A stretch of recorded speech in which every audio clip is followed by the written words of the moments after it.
Hi and welcome back to Classic MGB. Now, today we're at Millets Farm Centre. Now, we've been here a few times. Basically, it was the start of the MGB spring run for a couple of times. It's a fantastic place to be, but today we're at the MGB Register Picnic and there's lots of lovely classic cars about. So let's go and see what we can find.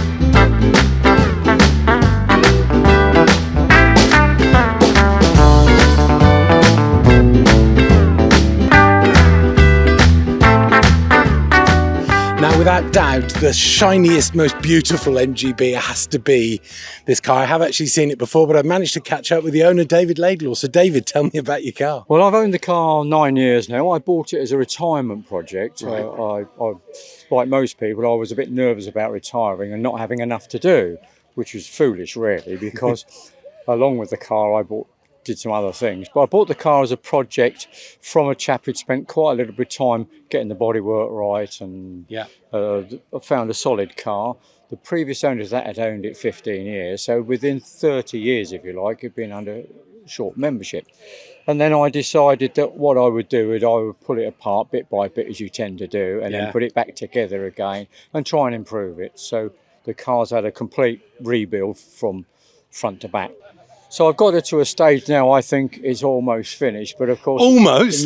It's never finished, is it? No, I suppose not. That sort of stuff. Always trying to look for something to make sure it looks really nice. I try and keep it very nice. I try not to drive it in the rain and the bad weather, of course, as most of us don't want to do it. If you get caught in it, it's fine. But I've really enjoyed it. I've enjoyed the whole experience, joining the clubs, meeting the people, becoming involved in the whole scene. Has really taken off, and it was a really good choice to buy I wanted to buy a local car, an Abingdon built car.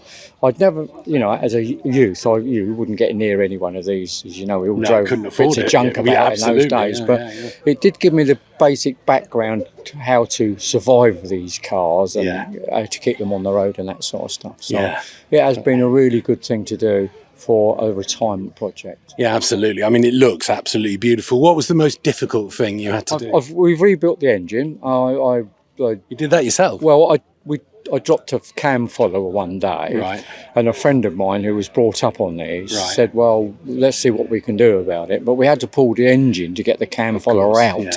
And I said to him, well, while we've got it on the bench, and he said, well, I can give you every Friday for the next 6 Fridays, so why don't we, and we pulled it to bits.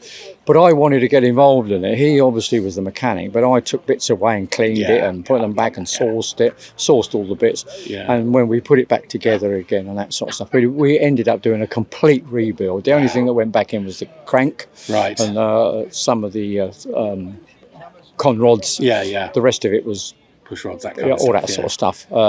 But the rest of it went in new, and we had to open it up a little bit because one of the cylinders was scored. Right, so you just rebuilt it out just a little bit. To plus 30. I didn't want to overdo it. Right. And then I put a mild road cam on it. It's got a Kent 714 road cam in it, which just gives it a little bit of spark over 2,000 revs she wants to go. So and I've done about 2,500 miles since I've done that, so she's just bedded in now. Just bedded in nicely, super. And that sort of stuff. But where you waste the money on these things is the interior, and well, you know yourself, you can spend some money on it if you really want to, chrome wire wheels, all that sort of stuff.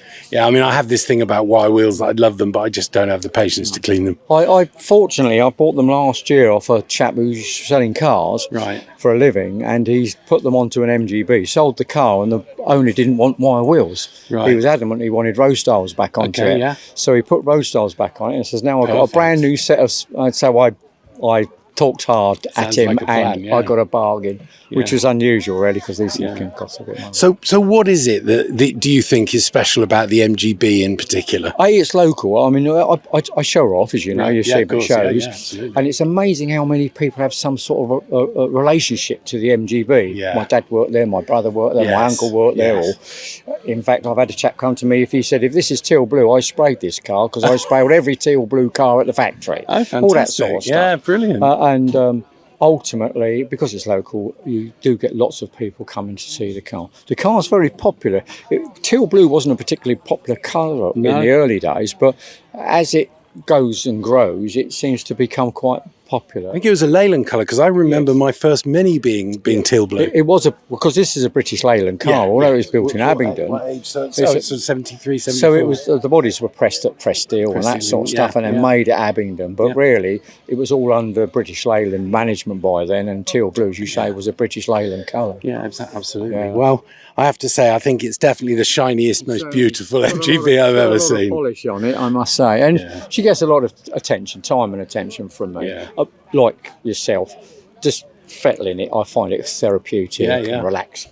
So, David, thank you so much. Okay, thank you. Good luck, beautiful car, Thank you very and much. long may it continue. Thanks very much, and I'll see you out there At the next one, yeah. Cheers. Cheers, Graham. Even though this is an MGB register event, there's loads of other classic cars here, including this lovely Stag. Now, I've always heard that Stags had a bit of a problem with overheating and things. And I was chatting to a guy earlier who said, yeah, the reason is when they were cast, there was a lot of sand and casting sand inside the cooling ways. And that would mean that the thing would often overheat. So when he did his, he blew all of that stuff out of the engine and dipped it in a bucket of caustic. And apparently it didn't cause any problems. Although I know a lot of people did put Rover V8 engines into these things. But still, as a kind of luxurious 2+2, it's a lovely car. Now here's an interesting car. It's an RV8 GT. Now I know there are not many of those about, so I've inquired a bit more closely on this one. And actually, if you look closely, it's not an RV8 at all. It's actually an original rubber bumper MGB or MGB-GT that's had the RV8 parts put on it. Nevertheless, it definitely looks the part. Now it's lovely being out in the sun with all these beautiful, beautiful classic cars. But there is a serious point to this event, this picnic, and I've caught up with Neil Hyatt, who's the secretary of the MGB Register. Neil, why are we all here? Basically, every year, Graham, we run the picnic. It's a charity picnic for MG and classic cars, and all the proceeds are donated to Prostate Cancer UK. Yeah, okay. And last year we raised £550. And the idea this year is to try and raise as much as we can to donate to the charity. All money goes to the charity. We keep none for ourselves. It all goes to the charity, which we think is a great charity for the car club, because prostate cancer affects a lot of people. The right sort of age group of people. Absolutely, yeah. There's a lot of people here that have had prostate cancer.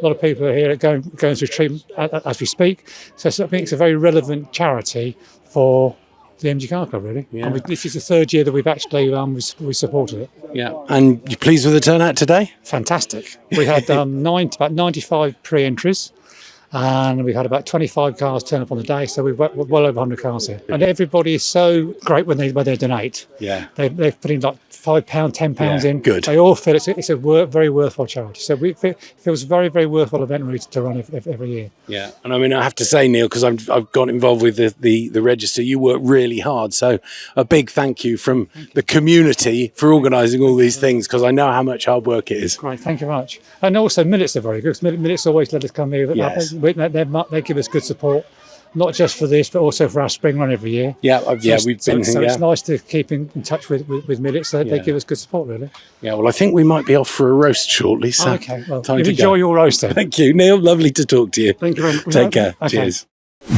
So there you go, a lovely day out at Millets Farm Centre, lots of fantastic cars, and do you know what's best of all? It's for a really good cause. And in case you didn't already pick it up, it is for Prostate Cancer UK. You can find them at prostatecanceruk.org. So if you get a chance, it'd be great to give a donation, because I'm sure there's somebody that you know that will have had or will have prostate cancer. If you've enjoyed the video, please give it a like, give it a share, and of course, consider subscribing to the channel, because we supply lots of interesting, hopefully, MGB footage. In the meantime, many thanks for watching, and take care.